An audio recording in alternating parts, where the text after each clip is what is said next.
Alrighty, welcome to another episode of the One Last Cast podcast. My name is Jonathan, and as always, we have Merriel Solesky here. Say hi, Merriel. Yo, how's it going? Well, it's we're gonna. This is our final episode of 2023. Our kind of signing off for 2023 episode. It's kind of a bittersweet moment, but I think we kind of deserve a break, don't you think, Merriel? More of a bitter than sweet this year. I feel like it was a rough year for me. So I'm It, looking forward to 2024 for sure. It was a and tough we'll year. definitely we'll get into that. Yeah, we're gonna do a big recap of our 2023 from both you and our perspective. But that probably doesn't grammar well, so apologies for that. And I think going into 2024, looking ahead at our winter trout season, which I think you and I are really looking forward to. Yes. And then even looking further at what's in store for our podcast for 2024. So that's all coming up. And before we do that, let's give a shout out to our sponsors, Knocking Tail Lures. If you're looking for our favorite soft plastics with uh, the swimming action as well as the built-in rattle that just drives fish crazy, go look at Knocking Tail Lures. You can find them at knockingtaillures.com. I believe they have a special going on right now until the 15th. And just go and look at their social media, and you can find the code, and you can get those lures at a discount. Also, a big shout out to Dirty South Kayak Anglers. If you're looking for a Facebook group to join, talk kayak and fishing, go ahead and look up Dirty South Kayak Anglers on Facebook and join up on there. And also, I'm going to give another shout out to 4A Printing. They do our custom merch, such as our custom towel. I've been using these for a while with the built-in carabiner.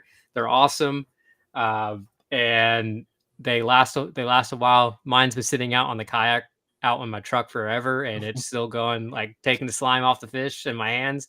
So that's going good. And of course, another shout out to Meryl's lovely wife, Brittany Solesky, who is a realtor here in Houston. If you're looking for Houston commercial or residential real estate, look up Brittany Solesky at 281-740-0498, or Brittany, that's Britney at grindstonereg.com. Now, Meryl, as you kind of prefaced, 2023 has been tough.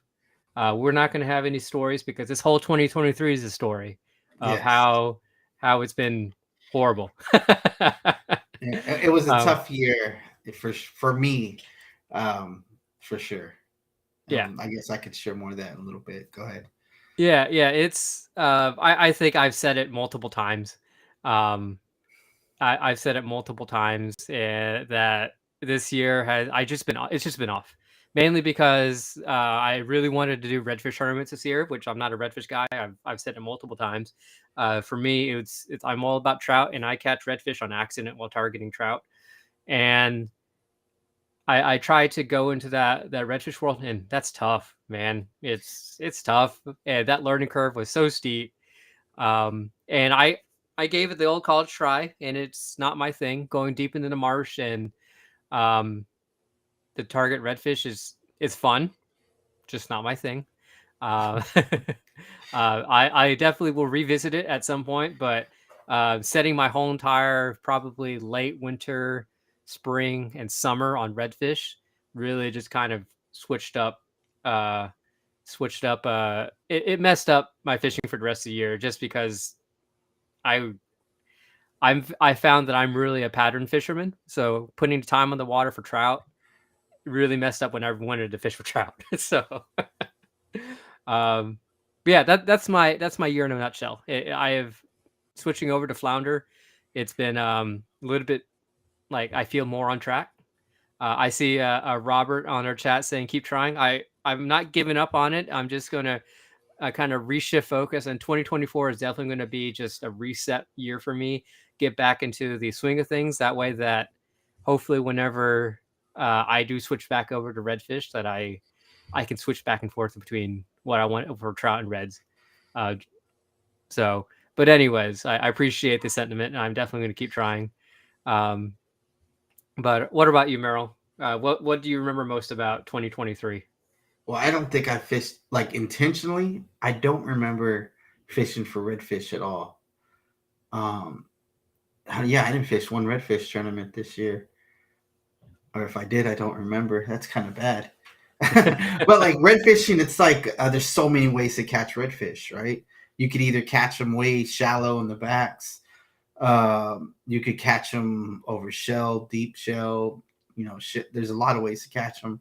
Shallow shell. I think I first started off is catching them in deep waters, like real deep waters, like 9+ feet, catching redfish and deep structures and deep water, deep current. That's how I started catching redfish from the beginning, which I think is to me is more of patterns, right? Tides, winds, stuff like that.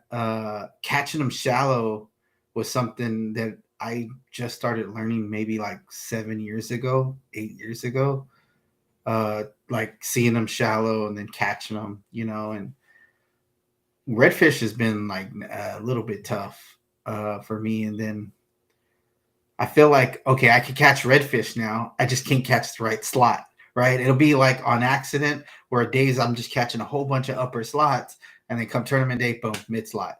Like I am known for like mid slot red. If there was like a tournament for mid slot redfish, I think I'd kill it. But yeah, it's You want those Louisiana limits where 25 is the max. So yeah, yeah, like yeah. I think 27, right? It's 27 inches. I think in Louisiana, I think the upper slot limit is a little bit shorter, but I could be wrong. But Yeah. Anyways, but yeah, I don't remember fishing for red this year. I think my sole focus was trout, which we caught big trout at the beginning of the year. But it wasn't as much as I'd like, right? I think I went out. It was a little bit tougher this year to catch trout, and then when spring rolled around, I think I started focusing offshore from spring all the way to pretty much now. Probably about a month ago, I've been focusing offshore, and that's where it's been tough for me. Like that's been my tough one because I'm learning how to catch different species offshore and just learning right on my own. I don't think I take advice well. I think I like to make the mistakes and I know I'm making the mistakes and then learning from those mistakes. And I've definitely made a lot of mistakes this year. So it's still learning for me. So that's one of the reasons this year has been really, really tough for me is because I'm trying to learn. I guess that's the same essence of you, right? Learning how to yeah, catch redfish. It's been tough, right? Because you're learning. yeah, But it's and I think part of it too was a big eye-opening thing, which it's one thing to because I follow the tournaments and I see like the GRS and I know that a good stringer, a good weight on tournament days, you're looking at 17, 18 pounds. But to actually see it is another thing. You go right, in and to go in and be like, okay, we got this weight, and then you go to the tournament and it's nowhere near where the place anywhere. right. Um, and I think also from a tournament perspective is just to just even come in with two fish. Sometimes that's tough. It's so Yeah. tough to just grind it out. And one of the best experiences I had tournament fishing. Um, and I really wanted to thank Jake Adame. He's a high school kid. I believe he's graduating next year. Which, by the way, if you're looking for boat detailing, I think he's detailing boats right now because he wants to buy his own boat. So if you're looking for somebody to detail your boat here in the Galveston, Houston area, look up Jake Adame and he'll get you set up. But for a high school kid, he has so much knowledge and on the water that just being around him for the GRS series was amazing. And that last tournament that we were at, or the second to last one, I should say, where we had hundreds of redfish around us right before the sun came up, sitting there getting ready. And then we had like a 20-minute window before they just poof disappeared. That was one of the most amazing and frustrating things ever to see and hear your 8-9 pound slot redfish just crashing next to you and you can't do anything about it. Because you're And then, hooked up to a lower slot. well, mainly at first it was because we couldn't cast until the first Oh yeah, right, the right. time starts, and then yes, whatever. Oh dang, I hooked that lower slot and it just drug me out through the over the shell reef and cut me off, Yeah, or maybe it was that 9 pound slot that you needed and it just cut you off. I don't know, right. um, but it was an eye opening year. And what really got me this year was it was humbling in this in the fact that after after it's like, okay, I'm done with redfish. I'm gonna go concentrate on trout. I quickly found that even though I have all these years of focusing on trout, it took me a while to dial it in. Like it took me a while, and it makes me appreciate um my what happened whenever I was in college, and I just really my fishing schedule was focused on or revolved around my school schedule. I'm sorry, my school schedule revolved around my fishing schedule. Got you. Uh, and it was it was just all that knowledge helped me a lot, and if I didn't have it, it would have been even worse. But yeah, this year was So his just dad taught him well, you would say? yeah, Right? Yeah, his dad taught him pretty well. yeah, yeah. Yeah, it's always good to learn from like people that are older and more experienced, and then have somebody that's willing to share that information, somebody younger. So people are like, oh, he's young, what does he know? But you'd be surprised just talking to people. Um, just because you're older doesn't mean you know more. Oh That's yeah, for sure. oh yeah. Um, Anywho, but when you say shallow reef and breaking you off, like I just automatically think of like 6 spots, like 2 in Bolivar, 1 in Freeport, 1 in Baytown. That is some shallow show that fish are known to break you off, real, Oh yeah. real It skinny. And Christmas Bay, I know 1 in Christmas Bay. Yeah, yeah. I think also whenever we talked to Daniel, or a couple episodes ago about Sabine, and him Yes, talking about the residential redfish, right, I think that made me think about areas I like to fish frequently, and I know that I've won tournaments with redfish there. It's just the conditions have to be right, and it makes me think I need to really break down that area even further, because there's probably good residential redfish in that area that I need to figure out when the conditions aren't right. That right, they should still be there. I just need to figure it out. right, right. And So I mean, and that place does get fished a lot too, right? So it's a yeah, lot of people. There's a lot of competition around that area in Sabine. So learning how to navigate through all that, and that's definitely an area you probably need to dissect. Are you still planning on fishing on redfish tournaments this next coming year, or? uh, just probably I'm definitely going to be sticking with the saltwater survival series. So I have that redfish tournament. I know that they have their team's redfish tournament probably at the beginning of early next year. Maybe I'll do that, but the GRS is out of the cards for now, and I'm just gonna. I think next year I'm gonna fish just to fish, uh, as in do what I enjoy. You know. Right, right. So I mean, it's I think I might fish 1 or 2 because I don't think I fished any tournaments last year. Um, Not that I can remember. I don't know if I'm just getting old or I just can't remember any of them. Um, Anywho, no, I don't think I did.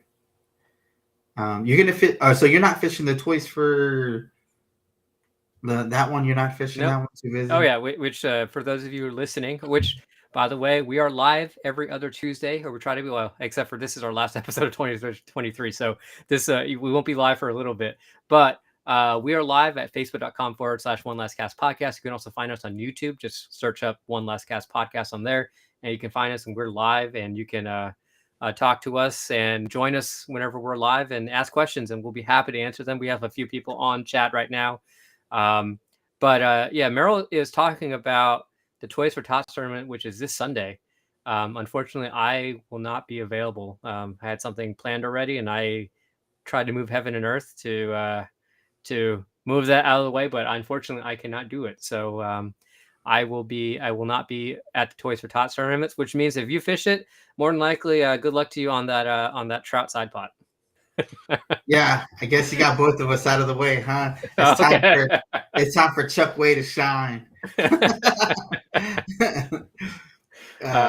Yeah, it's funny because the beginning of this year for the first two tournaments, I cleaned up on side pots, and Yeah, the you rest, did.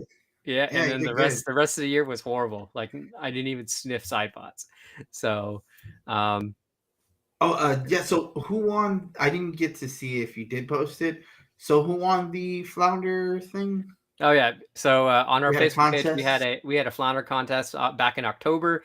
I was supposed to select a random person to who posted a flounder pic on our page to win a prize package, and it was Holly Chiarello. I do not know how that's how you pronounce her last name, but it was Holly. And she had an awesome picture on our page, so feel free to take a look at that. But yeah, Holly, she sent us her address, and we'll be sending her a prize package. Cool. Merriel, after this, I'll get with you to talk about that. Okay. Yeah, no problem. Or I could just meet up with Holly. She lives down the street from me. So she lives in Galveston. I'm not too far from Galveston. I'd probably meet up with her. So we can maybe do a fishing trip out of it or something. Who knows? Yeah. I'll be part of the prize pack. Yeah. So, but yeah, so this year has just been tough. I will say that flounder has been great, obviously because the season's close, but uh, but flounder has been great. I remember in the first week of November, I believe. I went out there. Maybe it was late October, but I got out there and it was some big flounder. Uh, and it was even like the conditions weren't even the best. It was just really, really at the end of the outgoing tide. There's barely any water, and there were some nice 3-4 pound flounder stacking up. And then I was not able to go out until probably last week. And the flounder are still around again at the tail end of the outgoing tide. And actually, the wind was so bad that I actually had to hop out of the kayak to just kind of stay in one spot. But I had a very interesting experience where I was sitting at the edge of a drop off, and the water is so clear that I could see the drop off until it got a little bit too dark to see. Um, and I was bringing my lure up, and I just saw this little mud cloud follow my line, and I kept bringing it up, and I could see the flounder come up right at the edge of where I could see it, and it laid down like right behind my lure, and it just dead sticked it right there, and it didn't do anything, so I just popped it up, and it just came up and just slurped it and sat back down. I'm like, oh, that was so cool. I wish I had like a GoPro to show that, That and would I be was just cool. like, it ate it, and I just like kind of put tension on it, and it just sat there, and then finally I was like, okay, it definitely has it in its mouth. I can't see my Your knocking lure. tail. Yeah, I couldn't see my knocking tail anymore. You Just can set see the the hook. chartreuse tail in the Yeah, background rattling. I couldn't see it anymore. And then the That's next time I cool. saw it was right after the hook set. Whenever I saw it like deep in its mouth and just like it opened up. But I set the hook and it was like a nice 17-inch flounder. And I was just working these little bowls where it just kind of dropped off and next to some rocks, and it was really cool. So if you were to give somebody, I mean, we had Brian McPherson, right? I think he was Yeah. one of the guys that like had a YouTube videos about flounder fishing, and he gives a lot of good information. And he mainly fished like Seawolf Park and those areas. Kind of gives you a general idea of what happens to these flounder during the flounder run. Do you have some spots that you're willing to share with viewers? I'm not saying you're a spot that you wouldn't mind sharing come the 15th and they want to catch a couple flounder, put on the table some slabs. Yeah.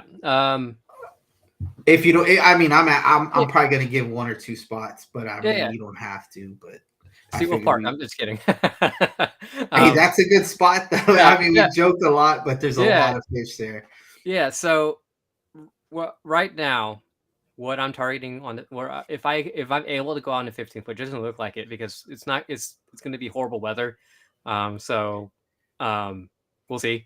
But if I were to go on the 15th and I wanted to catch flounder, right now, obviously they're in this Galveston ship channel. Um, they're in the Galveston ship channel. So anywhere in there, obviously you'd probably find them. But what I'm looking at is structure. So if I'm in West Bay, anywhere that our house that is close to the main channel in West Bay, anywhere that there's structure, so docks, geotubes, any hard structure that you could target. Yes. Yeah, Geotubes are good. There's not a lot in West Bay. Yeah. Maybe a handful or more of geotubes, but yeah. Let me Go just ahead. say this again. Structure and geotubes is what you should be targeting if I was in West Bay. Mainly because if you think of West Bay is pretty open. There are some deep areas that you can target, but there's really not that much structure out there, or at least not that's obvious. I should take that back. There's structure out there, but there's not obvious structure. But some of the obvious structure, such as geotubes, is somewhere you should target because the flounder, when they're leaving, it's really easy to find these hard points such as geotubes and just fish along them, and they'll be sitting right there. So one thing you haven't mentioned is the geotubes. Yeah. Do you want to talk about that? Yeah. So if you fish those geotubes, more than likely you find some flounder. I'm gonna give a spot. I feel like I don't feel like we're gonna bombard it or not, but Cold Pass. There's something about Cold Pass. There's a couple little secrets in Cold Pass, but that spot right there gets real deep. The Titlim Tatlum Open, that one. These are spots you can reach in a kayak. We used to be able to reach Cold Pass by wading, but I would be careful because that thing literally drops off. You'll take one wrong step. And I wouldn't wade over there. I wouldn't cross it wading. Yeah. I don't even think you can cross it wading anymore. It's too deep. Well, no, not cross it. No, you can walk. You can walk to the drop off. Oh, okay. You used to be able to park from the road and walk all the way that way, but that mud gets really, you know how that mud gets real soft on that side. Yeah. So you used to be able to certain walk paths you can get through it, and I don't know what the parking's like that anymore. But you'd park at that one. If you had a kayak, you'd go to the state park. I think that's what it is. Is it the state park? No, what is the name of that launch right there by the RV park? I just called it the RV park, but the RV park. You can there's one at the RV park and there's one just past that. It's a Texas Park and Wildlife Launch. And if you're lucky and you like to night fish, that is a really good spot, and you might get a bonus snook. You could catch. I've seen a lot of people. I myself have caught bonus small baby snook, nothing really keeper size. That's a good spot in the area to catch snook. But anyways, so you launch at the park, you hang a left, you go through past the houses, and then you come to what we call Cold Pass and work the drop off different directions. I personally like to be on the shallow end, casting into the deep end, and dragging that lure up, and just doing small little knocks, just knock until I feel it go thump or feel it get heavy. And then there's no trash bags down there, so just reel down and do your Bill Dance set, a hook set. Make sure you got a thick enough rod, though, for sure. Because if your rod's not thick enough, you can break your rod. Sometimes strap crevalle get there in the springtime, and that's happened to me where I tried to set the hook and thought it was a flounder, and I had a broken rod. But I mean, you never know what you're going to catch there. Most of the time, if you're flounder fishing in the flounder season, that's a good spot. I think I gave you all more than 2 spots. Did I? Or no? It's still good information.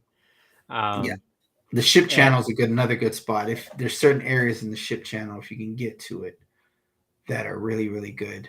You can launch off the yacht basin or the ship channel if you can get behind Tiki Island. That ship channel there, but be careful. Those ships can get big and push a big wake. There's certain areas you can get to where you can be protected from those big wakes.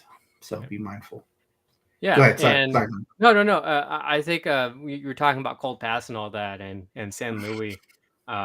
obviously be safe, but I think that was a good segue into kind of talking about winter trout fishing, because I'm just looking forward to slinging some corkies and Oh yeah, fishing 12 to 15 feet of water, um, and just catching big trout. man. I'm hoping I can convince some of my buddies to get out there to Matagorda with me. That's one area I enjoy fishing for big trout. So maybe if you're down, we can go over there to Matty and work those shorelines for some big old fat trout. Oh yeah, no, I would definitely be down. Just have to kind of fit into my schedule here, um, but I think this year, um, if kind of everything that's taught me that I learned from this year is, uh, as much as we target like those deeper areas, I've been neglecting the really shallow stuff. Um, Mm. and I think mainly because like whenever you dial them in the deep areas, they're kind of always there in those deep Right. areas when it gets cold. Right. Um, but you kind of, especially like of course there's that area where it gets like really cold. Kind of all you catch is these big fish. Um, but Yeah. kind of the in between, whenever it's like just kind of cold, you'll catch a mixed bag of, occasionally you catch like that 16, 17 inch trout. Occasionally you get that 20 plus. Right. Um, I know a lot of the big trout fishermen, they'll be working those, you know, 2 to 3 foot shell drop offs, and I haven't been really, haven't been concentrating on those the last couple of years. So seeing these redfish up in like inches of water, and of course applying that knowledge to that. I fished a trout tournament in the beginning, after the redfish season, and I was still in that shallow water mode, and I was catching a lot of dink trout, but a lot of trout in inches of water. Um, Kind of makes me trying to reevaluate that mindset of I need to fish deep. So start looking at some of those drop offs a little bit differently. Start targeting a little bit differently, um, and I'm looking forward to that. Mm. So So you're going back to your roots, Jonathan. You're gonna start fishing for get back in the swing of yeah. sticking to what you know. Yep, sticking to what I know. I need to get back into that groove, and it's been a while since I've had good days. Don't get me wrong. Yeah, I've had some good days, but I really want a good corky thump. So I think the quickie thump is like similar to a croaker thump. Like yeah, it feels.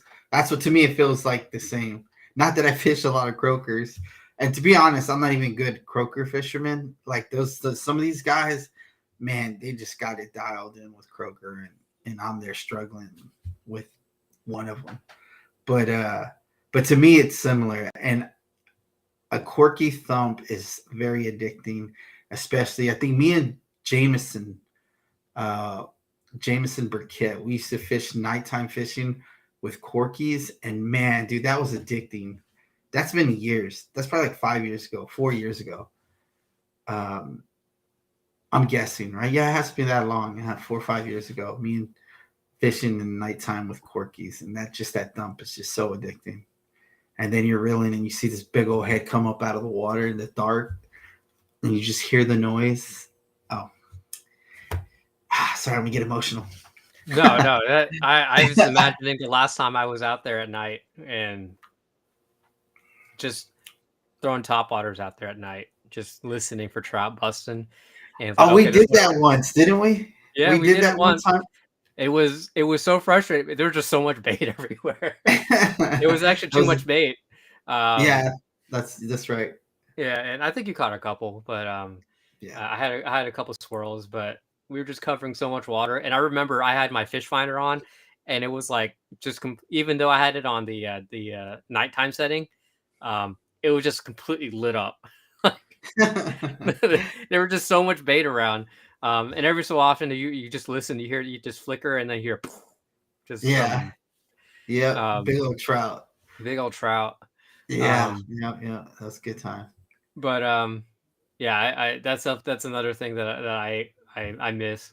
That's probably not in the cards just because with family life it's kind of difficult to go out at night now. but I do miss that. Yeah. Yeah, man. Definitely gonna catch. You have any like goals in mind for like maybe catch a certain amount of trout or big trout or maybe the 30 mark? I Anything mean, like that? the 30 mark is always a goal. It's not like I'm going to. I'm not. I haven't really specifically gone out and targeted big trout. I've just been pattern fishing for the last couple of years. Like I know that they'll be here. I have shots at you know the areas that I'm fishing. I do have shots of really big trout. I usually within every single year I'll catch a few that are in the 26 to 28 range. Mm-hmm. Actually not 28, probably 26, 27, really fat 8-pound trout. Um, I'll catch those. But I think my goal this year for 2024 is I think is just to kind of reset myself into kind of what I enjoy doing, which is just go back and catch trout. Um, which is why I was saying earlier that I was going to not target redfish, do the redfish series next year, mainly because I want to spend the next year just resetting myself. Mm. Um, I think going out and struggling, which I definitely recommend for everybody because you learn so much from struggling. But I think there's a fine line between struggling and just like I felt bad. It was just so tough. Um, and Confidence is a big thing. yeah, it was. I wasn't It really is. confident anymore. And fishing is supposed to be enjoyable. You Right. you can still have fun and learn. And for the last few years, that's what I was doing. But this year, I learned a lot, but I struggled a lot more. So, So, like, uh, one of my dirty little secrets was when I had tough days or tough times, I used to go to the causeway when they had the lights on. And that would always reset me. That would always reset me because I'd go over there and I'd light up those trout. Like, and it's just like the hook set. I mean, you're catching 100 trout a night. Back in the day, yeah, the lights are not on there no more. nope. I think there is some trout there, but it's nowhere near what it used to be. I used to tell people that this is a one of a kind place. You'll probably never find another place like this. And It's just not like that right now. But anyways, that was one of my dirty secrets. When I used to have really bad and tough days, I'd go there and catch a whole bunch of trout, and I'd feel like 10 feet tall again. And then get my butt whooped Yeah. again. And actually, I think that that's something that I was trying to put into words. Finding your confidence because it, and I understand part of it is whenever you first start fishing, it may seem like you'll never catch a fish ever again. Um, and it's been a while since I felt like that. Mm, And when I had it happen this year, I felt like the whole. I may sound like I'm exaggerating or I'm being um, over dramatic, but whenever I got so used to just I can go out and I know where to catch fish, and then right. going into a situation where you're not gonna and you're I'm dedicating I dedicated months doing this, just trying to learn and catch up to those people who they go out there and they're constantly competing for 18-pound bags, uh, and just putting myself in a situation where I I work. mean, I feel like look, I feel like redfish, like tournaments. I feel like there's certain areas that they go to, and it's never one area every year. It's always like there might be a good school here for a little bit, and then they move on, and then they move a little bit, and it's like I haven't got that down yet, right? Like which areas to fish. But I noticed that some of these people that are constantly competing, they're in the same area I'm fishing. They're just doing, I mean, obviously I can't be on top of them, right? But the people winning tournaments are fishing the same area I'm fishing. And it's like they just figured out like to follow that school or learn how that school works. And it's I hate to say, but it's spots. It's really not, I mean, man, how do I say that without offending people? You No, no, know? no. I think you're 100% right because yeah, we were Jake and I were definitely in the right areas. because pre-fishing, we've caught good fish there.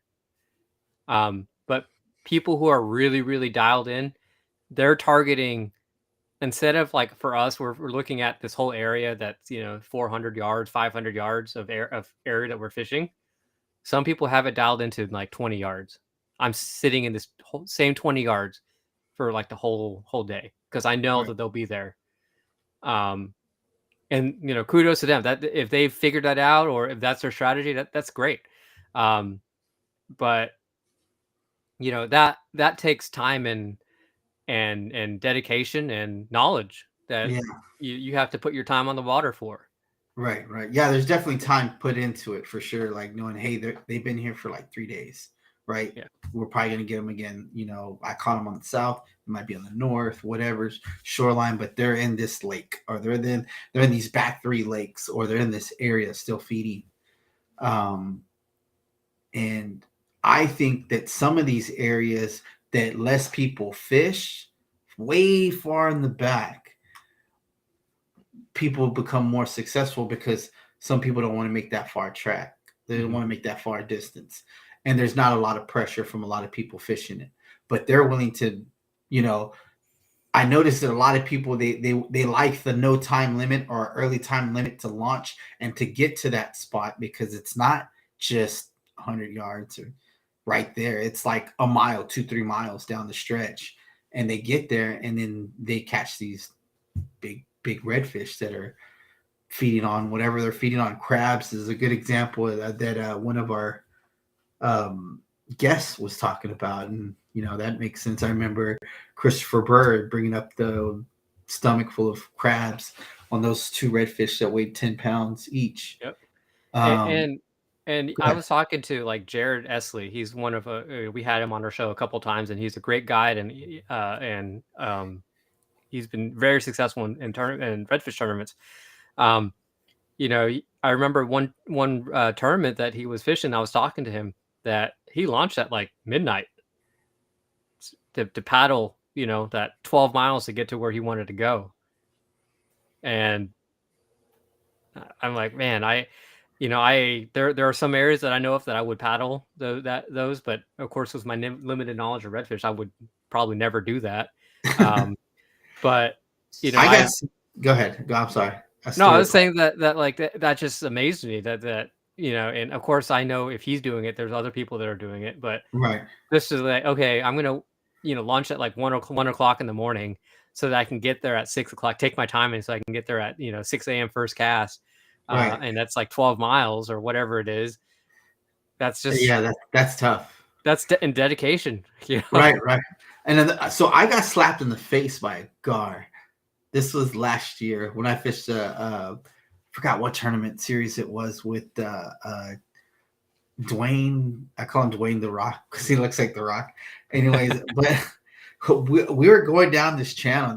This gar just comes up and like scissors me and slaps me with his tail, and it like their scales are. This is a very family friendly show. We don't. I'll try not to cuss. I'll try not to cuss. But he smacked me on my face, and it left my eye like scratched up pretty bad. And that was a gar. And luckily, I blocked his head, so his head hit my arm, but his tail came around and hit me. Or was it the other way? I don't know. One way I blocked the head, the other area hit me in my eye. So I got pimp slapped by a gar. Trying to go at night, but now it's kind of like sketchy, like when I'm going certain areas at night, like, man, am I gonna get slapped by a gar again? But the worst I've ever had is like a mullet just torpedoes into my chest. You knocked your wind out, like, oh yeah, or I should say the side where I don't have any protection for my life jacket, so the opening right there, it just hit me right there, and I'm like, what the heck was that? But yeah, it's I definitely want to stress that y'all should never pack it up in the wintertime, because the wintertime less people are on the water.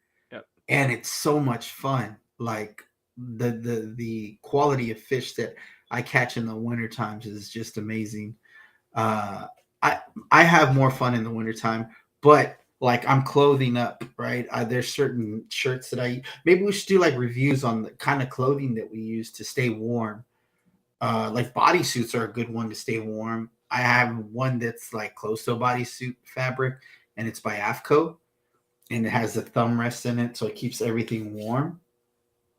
Jaylee, and like I got wader pants on with sweats underneath, so staying warm is always important, especially night fishing because you don't have the sun to help come out and warm you up.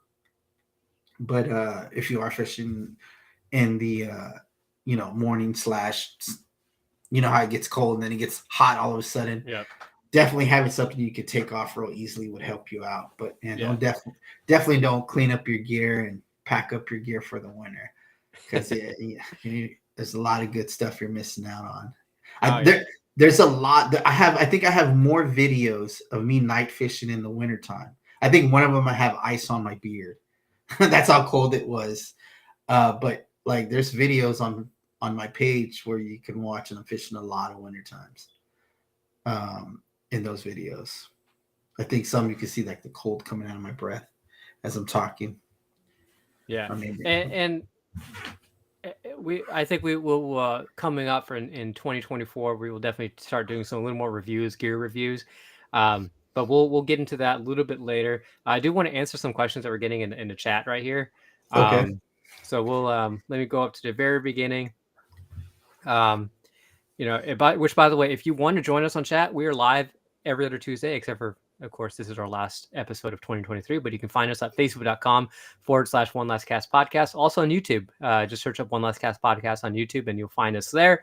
But I believe, let's see, where was I saw one of the questions I saw was, what is our MVP lure for 2023? I'm trying to find that question. Here from Austin Matthews, he asked earlier in the chat, what's your year's MVP lure? Man, I kind of stick into, I don't know if I could say one. I'm a fat boy guy. Like I just love throwing a fat boy. And if I were to go to that profile of the lure, a fat boy, my favorite color for that one, I'm gonna go with the white and slight chartreuse and pearl back, kind of sort of that one. Also the mullet color is always my favorite one. That's the black with red underlining and gray look to it and silver flashing in it. I've always called that the mullet color. I know they call it all kinds of different things, but back in the day they called it the mullet color. I think what's the guy that makes brokebacks or used to make brokebacks? The Paul Brown. The Paul Browns, he called it the mullet color, so I kind of just stuck to that mullet color.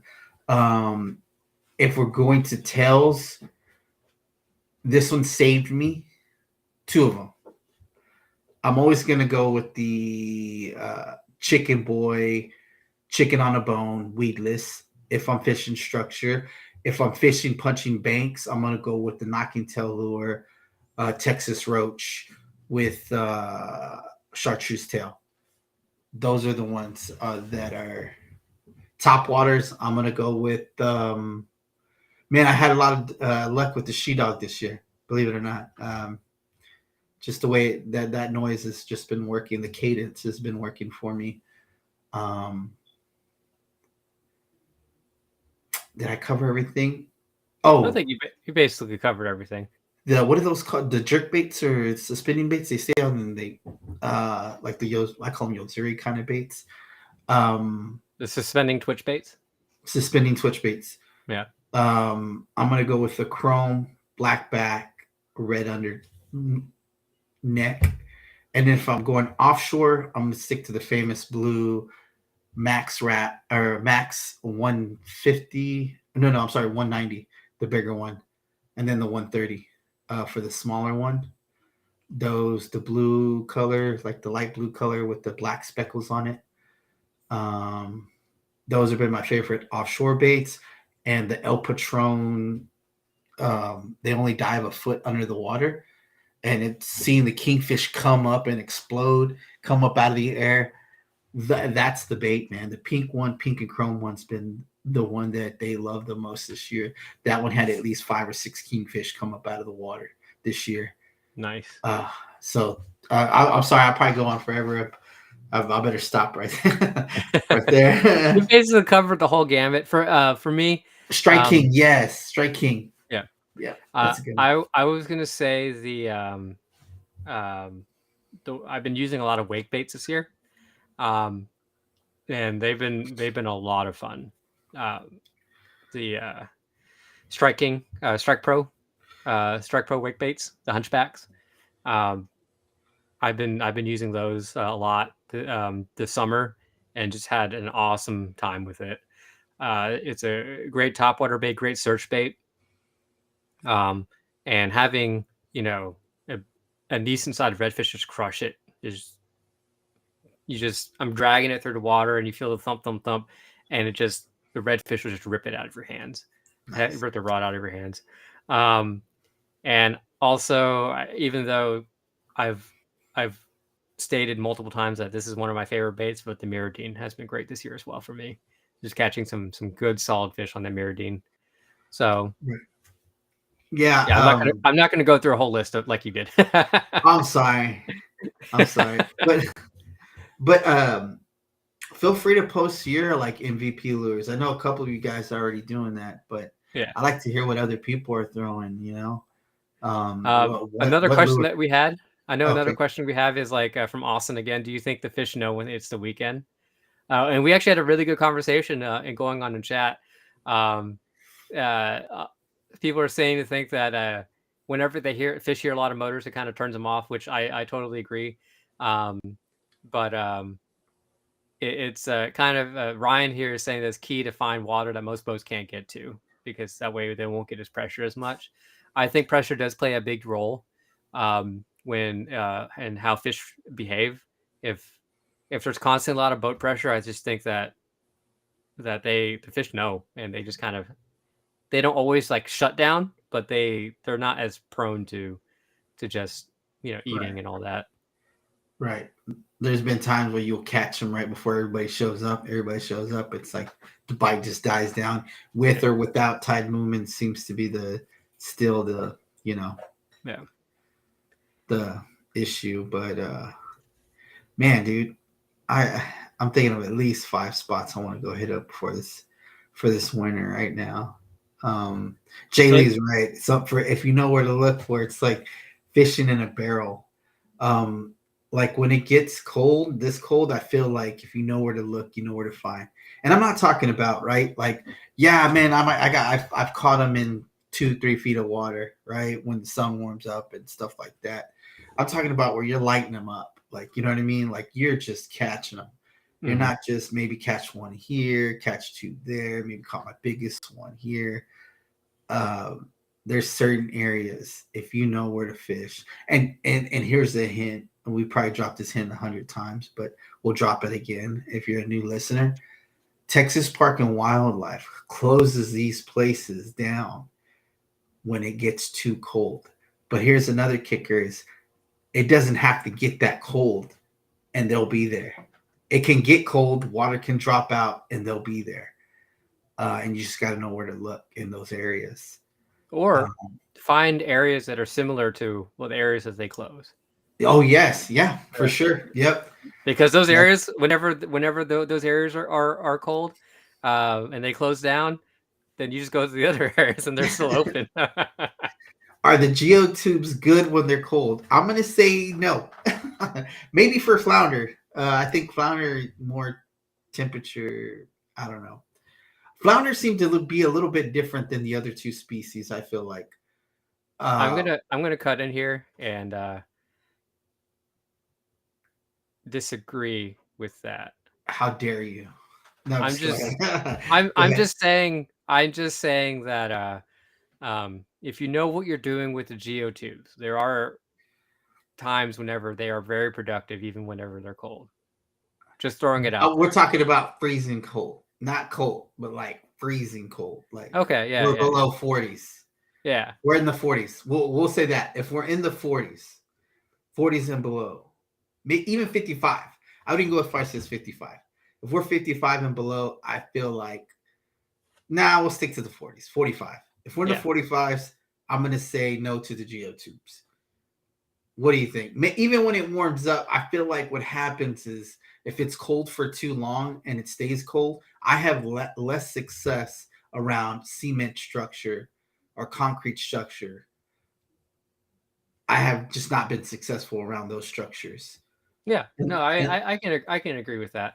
Unless, I'm oh, just sorry. saying that there are definitely some times during the winter where I've just on a whim. I've known for you. I think I even fished with you. We fished geotubes when it Yeah. was cold, and we've caught trout around Yeah. geotubes. But it wasn't below 45 those days. It was cold. Yeah. It No, wasn't below. it definitely wasn't. It definitely wasn't. Yes, So but um, but unless you have a warm incoming tide, I feel like that changes things. yeah. I feel like that kind of gets. I don't know. I'm all throwing like different variables because I feel like that's fishing. You No, could it have is. It is. 30 different variables. Go ahead. No, I went out with Ryan. He's been on our chat a few times this right now. I went out with Ryan when it was really cold. This one day, maybe last year or the year before that, and and he catches some big trout. And I was showing him a couple areas and we caught a couple fish, but um, he had side scan, and he was like, "There's just so much fish down there. There just weren't eating that day."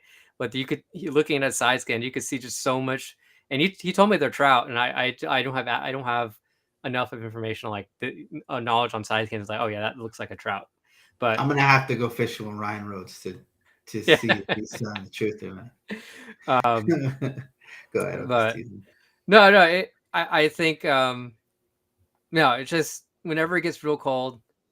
Jay is right. They congregate into certain areas, and if you catch them right, you're you're catching 20+ inch trout every single cast, and Yeah. it's like the best day ever. Like even whenever your hands are frozen solid, Yes, the that's how fact you that know it's good. Yes. the fact that you're just reeling in these big old trout cast after cast, kind of makes up for it. Yeah, you get that fight where they thump it so hard, Oh and yeah, then when they thump it, you just know that thump. Like that's a good one. yeah, And then you rail down, and you don't know what fight. Like sometimes you get different fights with different big trouts. Sometimes you get all the same fights with the same trout, big trouts. But sometimes you get them mixed. And I mean, I've had fights where it was like snap a finger, it was over. They just came all the way to the kayak, shaking their heads all the way, and just right in the net. yeah, And then you bring them in, and it's this huge trout. Like when I mean huge, like 25+ inch trout. yeah. And it's just like you're there looking at this massive creature, and you just netted them in 3 seconds. So I mean, you can have good times. And Yeah, and that reminds me of a couple years ago. I was out with my dad, and it was I think it was 40 degrees in the morning, but it's been cold the last a few days prior to that. We were out and fishing a steep drop off, basically a corner where it was like mud that went from about 1 to 2 foot, and it basically dropped to like 9 to 15 around. It was just this mud drop off. Um, and we usually catch fish along the way to that spot, but we didn't get anything. And I was kind of concerned that we made the trek over there and we weren't catching anything until we got to that corner. In that corner, we just see there's mullet everywhere. I'm like, okay, they're probably here. Um, in that first cast into that corner, it was you could see my line just go down, and all of a sudden it just went off in a different direction. I didn't even feel the bite, but because it moved, I'm like, "There's probably a fish on it." Set the hook, and you set the hook, and it was a nice, 18-inch trout. And I was like, "Okay." I told my dad they're right over here. I have reverse on my Hobie drive. He didn't. My dad didn't. So I was like, "Just flip your kayak around because whenever you get him, just go out and then flip it back and come back in and kind of set yourself." And we did that, and I got to the point every single 18 to 20-inch fish just felt the same. Just these, you would never feel the bite. You just set the hook and you kind of feel the weight and you pull them in. And like half an hour later, it was starting to slow down. Same thing though, casting in that corner, drop, and it went a different direction. I set the hook and it felt completely different. It just felt like heavy. And I'm like, oh, okay, there's I know there's redfish in the area, so it's probably a redfish. and I fought it, made some deep runs, but the more I fought, I'm like, this feels like a really big trout. You felt the head shakes like Felt the head underwater, shake. the big Yeah, head shakes underwater. felt the big head shakes. It was kind of dogging me like a redfish, but it wasn't. It didn't feel like a redfish for after a little bit, and it came up and it ended up being like a 27-inch, 7.5 pound trout. Jeez, And I was like, oh, just set it up, and super my dad. excited. My dad, he was like, "Oh, are you gonna keep it?" I'm like, "No, heck no, I'm not gonna keep it." took a couple pictures and let it go. But yeah, just that initial hook set and feeling just like you set the hook and just wait, Oh yeah, and it's like a just log. oh, Oh, I yeah, love that feeling, uh, right? You set the hook and it just goes nowhere, it goes right? nowhere.